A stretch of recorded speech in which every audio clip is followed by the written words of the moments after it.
True power is not found in human strength. It is found in love.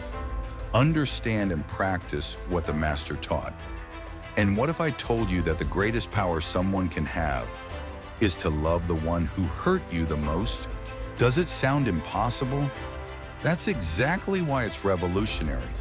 The world teaches that power lies in revenge, in superiority, in brute force.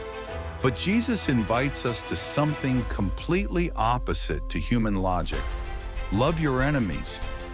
Yes, that may sound impractical, but that's exactly where transformation lies, against the grain of the obvious. In the Gospel of Matthew, chapter 5, verses 43 and 44, it is written, "You have heard that it was said, 'Love your neighbor and hate your enemy.' But I tell you, love your enemies and pray for those who persecute you." So we ask, how is that even possible? Jesus' answer is not about weakness, but about inner strength. It's not about being passive in the face of evil, but about refusing to be shaped by it.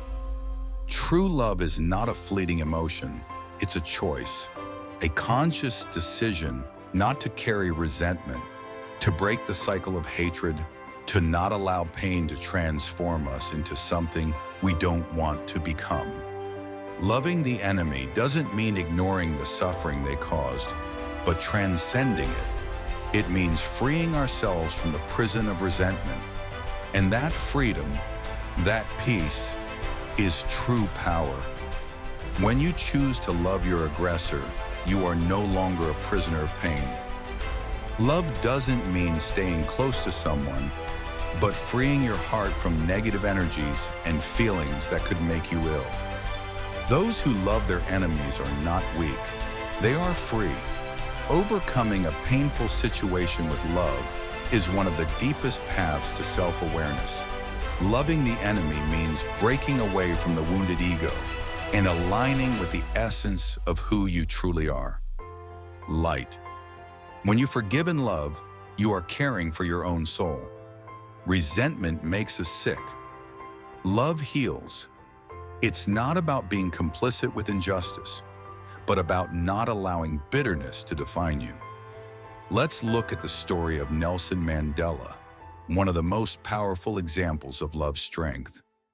After spending 27 years unjustly imprisoned, not for committing a crime, but for standing against apartheid in South Africa, he left prison without bitterness, without a desire for revenge. Instead, he chose reconciliation and worked to unite a deeply divided country. Mandela could have let bitterness shape him, but he chose love and the building of a better future for his people. Nelson Mandela gave us a living example that forgiveness doesn't mean forgetting or justifying wrongdoing, but freeing oneself from the weight of resentment and allowing love to transform pain into something greater. Another powerful example is Eric Lomax, a former British prisoner of war who was brutally tortured by the Japanese during World War II. For decades, he carried the weight of trauma and hatred until he chose to seek out his former torturer, Nagase Takashi. Instead of confronting him with anger, Lomax chose to forgive. Their meeting was deeply emotional. Takashi expressed remorse, and Lomax, rather than seeking revenge, offered friendship. This act of love and forgiveness freed them both from the past and transformed their lives.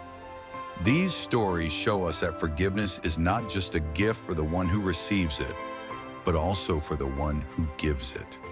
Let's take a moment for reflection. Who is your enemy today? What are you carrying that doesn't belong to you? What would be the first step to let go of that burden and walk lightly? Healing begins when you decide not to give back to the world what once hurt you. When we hear stories like these, we begin to understand what the Master truly taught.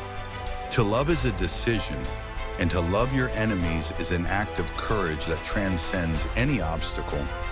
It's living against the grain of the obvious. If this touched your heart, like the video and share it, because somewhere out there, This message could be the answer someone's heart is waiting for.